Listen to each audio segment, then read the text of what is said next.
As you can see, nakalagin ako sa share at wala akong problema sa password. But for the sake of this video, lalagaw ko ito para mas maipakita ko ng mas maayos.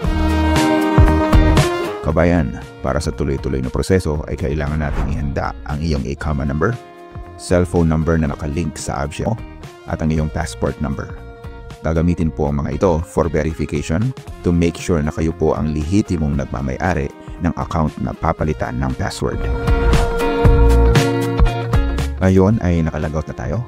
Pindutin ang login at mapupunta kayo sa page na ito. Pindutin ang forgot password. Ilagay ang ID or ICAMA number sa unang box at ang iyong cellphone number sa pangalawang box.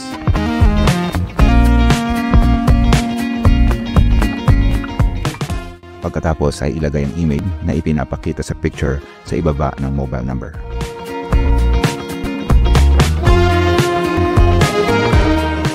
Pindutin ang next.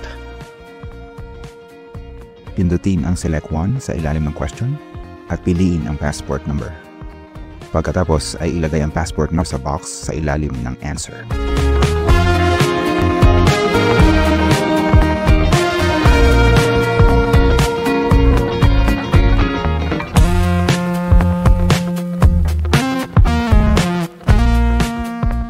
Pindutin ang next. Pagkatapos ay makaka-receive kayo ng activation code via text sa mobile number na inilagay nyo kanina.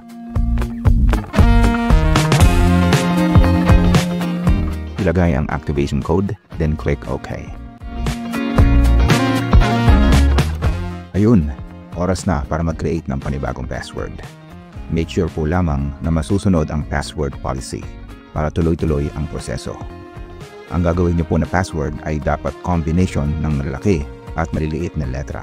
May number at hindi ito bababa sa 8 characters.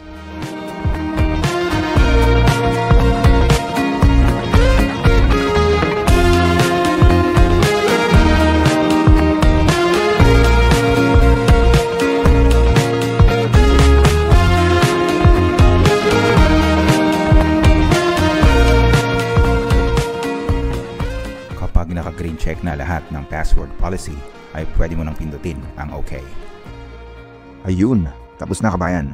Kung meron kang katanungan tungkol dito at sa iba pang mga government applications dito sa KSA, i-comment mo lang kabayan at gagawa natin ang paraan yan. Salamat!